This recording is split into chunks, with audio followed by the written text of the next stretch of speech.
그리고 중국으로 들어갔다. 이 과정에서 이호남은 자신의 실제 여권을 가지고 출입 기록을 남겼다라고 하는 점과 이호남이 필리핀에 없었다라고 하는 점에 대한 확인이 있었습니다.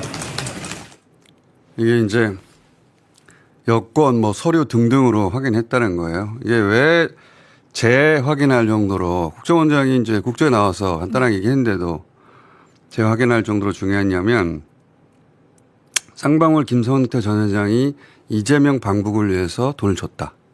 북한에. 어디서? 2019년 필리핀에서. 누구에게? 북한 리오남에게. 이게 소위 대북 송금 사건의 핵심 이벤트예요.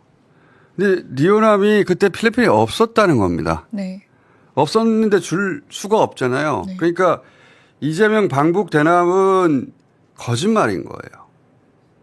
그럼 누가 김성태 쌍방울 회장에게 그런 거짓 진술을 하도록 만들었을까? 이화영 케이스를 보면 검찰의 협박과 회유가 매우 의심되죠. 그게 이제부터 밝혀내야 할 수사 대상 중에 하나인데 윤석열 정치검찰 국정조사를 통해서. 근데 이제 국정조사라는 게 네. 이 정치에 관심을 가지신 지 1년도 안 됐기 때문에 잘 모르시겠지만 국정조사는 수사권이 없어요. 그러니까 정치적인 공방, 서로 고함 지르고 하는 것만 오가는 빈술에 요란했다 평가받은 적이 적지 않았는데 이번에는 오히려 국회가 수사기관보다 앞서 나가고 있습니다. 잘하고 있어요.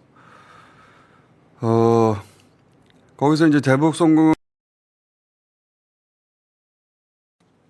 부장님 좀 부탁드릴게요, 부장님. 죽겠습니다, 저희도 진짜. 아니 차라리 다 부인했으면 좋겠어요. 나한테 그럴 건 아니고요. 개인적인 제 법조 후배를 말씀드리면 그냥 다 부인했으면 좋겠어요, 원래대로. 이화영 씨가. 그러면 저희도 사건 진짜 끝냈거든요. 자, 여기까지만 들어봅시다. 이도 아니고 저도 아니니까. 자, 이 톤으로 계속 이어지는데 그러니까 그 서 변호사는 전화해가지고 제발 이화영 설득해달라는 거잖아요. 그렇죠. 나 죽겠다고. 네. 이렇게 안 한다는 거잖아요. 네. 저 있을 수가 없어요. 검사들이 수사할 때 변호사하고 통화해서 저런 짓을 하지 않습니다. 근데 저걸 애걸복걸을 하잖아요. 애걸복걸이죠, 이건. 아주 비루하잖아요. 네. 비루한 짓을 하고 있는데 박상윤 검사도 자존감이 있기 때문에 저런 짓을 안 할 거예요. 통상의 사건은. 근데 이 사건은 이 짓을 하고 있는 겁니다. 그것은 강력한 오더가 있었다는 것이지. 이걸 수행했을 때와 수행하지 않았을 때의 자기에게 미칠 영향도 알고 있을 것이고. 그래서 문제는 이러한 미션을 지시한 사람이 부장, 차장, 위선으로 올라갈까요? 최고 정점까지 어디까지 갈 것인가? 이걸 밝히는 게 이제 우리에게 주어진 최대 임무 같아요. 근데 제가 하나 말씀드렸는데 국정원 기관 보고에서 네. 이게 다 나왔다고 좀 저는 봐요. 원래 이재명 대통령 차기 대선 후보의 유력 주자를 제거하기 위해서 150명의 검사를 투입해서 대장동, 유일의, 백현동, 성남 FC까지 이 조사를 쉽게 얘기하면 이재명 대표를 죽이기 위한 참수작전에 검찰에 들어갔는데 이게 제대로 안 나온 겁니다. 그러니까 나오는 게 없어. 없어요. 그래서 2023년에 누가 이제 본격적으로 들어오냐면 국정원이 들어오는 거예요. 이 국정원에 누구를 파견하냐면 유도윤 검사를 파견한단 말이에요. 부장검사를 파견해서 이게 감찰 총 책임자를 만들었는데 수원지검과 이제 합작이 들어가는 건데 수원지검에서 13건에 대한 국정원 자료를 요청하는데 그게 뭐냐면 유도윤이 먼저 가서 13건만 66건 중에 자료에 13건만 특정을 합니다. 근데 공교롭게도 수원지검의 압수수색 물건이 이 13건에 해당되는 거고 정작 중요한 이호남이 필리핀에 없었다. 그다음에 이 대북 송금이었 이게 아니라 쌍방울의 이상이라고 판단했다고 밝혔습니다. 왜냐하면 특검팀에서 윤석열 대통령실에서 이 사건에 개입한 정황을 포착했다는 거 아닙니까? 네, 특검은 지난 3월에 윤석열 대통령실의 개입 시도를 확인했다고 합니다. 이거는 종합특검의 기자회견을 직접 들어봅시다. 중요한 내용이니까.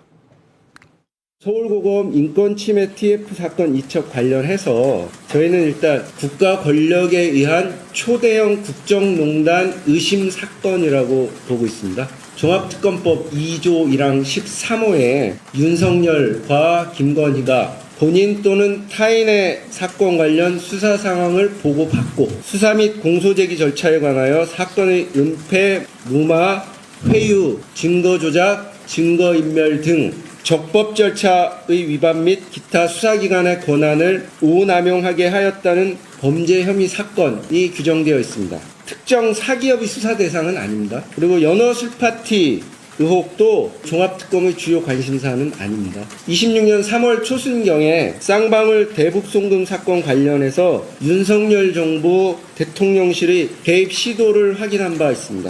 이에 따라 2026년 3월 하순 서울고검 인권침해 TF에 사건 이첩을 요청한 것입니다. 많은 조작 수사 기소 의혹 사건들 중에서 유독 대북송금 사건을 종합특검이 이첩받은 이유가 무엇일지에 대해서 명확한 답변을 드리는 것입니다. 법무부와 대검의 관계자 징계, 검사에 대한 공수처 수사, 공소 취소 등은 종합특검의 이 사건 수사와 무관합니다. 자, 뭐 쌍방울 비리라든가 검찰 비리 같은 것은 자신들 소관이 아니고 자신들의 윤석열 대통령실 국가기관이 국정농단 한 부분만 수사한다. 네. 이첩을 요구하는 이유는 그렇고 이거 혹시 이재명 거짓말로 막, 예, 막 아들 그러니까. 아들 구속, 부인 구속. 예, 예. 예. 그래서 이제 그러면 내가 보고할 수 없는 나를 골라서 보고했다고 하고 나중에 뒤집자 이렇게 생각하고 저 말을 했다고 그렇습니다. 하던데. 네, 네. 근데 부인이 이제 법정에 나와서 저거를 인정하는 순간 이제 끝난 거죠. 채택이 되는 거 아닙니까? 네, 네. 근데 부인이 그때 막아가지고 그렇습니다. 그날 나라를 구했어요, 부인이. 그럼요. 네. 네, 네. 큰일 날 뻔했죠. 그래서 서 변호사가 왜 그랬는지는 이해가 가는데 부인 입장에서는 서 변호사가 저랑 하고 그러니까 네. 같은 편 먹었나? 그러면서 서 변호사 해고. 그렇습니다. 네. 네. 그래서 아무튼 저게 계속 유지됐으면 아마 우리 그렇죠. 이재명 대통령에 대한 영장 청구가 또 이루어졌거나 그때 구속됐을 가능성이. 구속될 가능성이 굉장히 높습니다. 나라를 구한 거지. 진짜. 나라를 구한 겁니다, 진짜.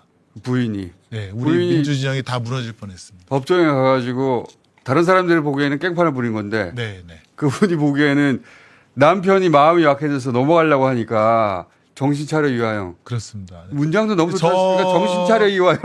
서면에 보면 법조인들 볼 때는 저 진술의 변화할 때 그 심경은 이루 말할 수가 없습니다. 그 괴로움은. 전화를 하는 날짜가 그냥 하는 날짜가 아닙니다. 그렇죠. 그날을 전화를 안 할 수가 없는 상황이에요. 네. 아 저렇게 보니까 딱딱딱 맞네 이게. 네. 자백했다가 부인하니까 또 전화하고. 그래서 서 변호사 전화해가지고 자꾸 그러니까, 살려달라고 하는 살려달라고. 이유가 예. 그래서 14일 날 바로 일반 증인들이 다 나오거든요. 네. 14일 날 이렇게 실제